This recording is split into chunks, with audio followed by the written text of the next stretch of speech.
গত ২৪ ঘন্টায় নতুন করে ১০ জন ডেঙ্গু রোগী শনাক্ত হয়েছেন, যা আগের দিনের তুলনায় ৩ গুণেরও বেশি। এ নিয়ে চলতি বছর জেলায় মোট ডেঙ্গু রোগীর সংখ্যা দাঁড়িয়েছে ৩৩৪ জনে।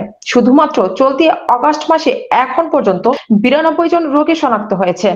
জেলা সিভিল সার্জন অফিসের দৈনিক প্রতিবেদন অনুযায়ী শুক্রবার ১৫ আগস্ট সকাল পর্যন্ত পাওয়া তথ্যে জানা গেছে, গত ২৪ ঘন্টায় নারায়ণগঞ্জের ৩০০ শয্যা হাসপাতাল, সদর জেনারেল ভিক্টোরিয়া হাসপাতাল, ২৫০০, বন্দর রূপগঞ্জ এবং সোনারগাঁও উপজেলা স্বাস্থ্য কমপ্লেক্স সহ বিভিন্ন হাসপাতালে নতুন ১০ জন ডেঙ্গু রোগী ভর্তি হয়েছেন।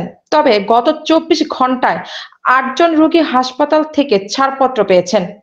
চলতি বছর জেলায় মোট ৩১১ জন ডেঙ্গু রোগী সুস্থ হয়ে বাড়ি ফিরেছেন।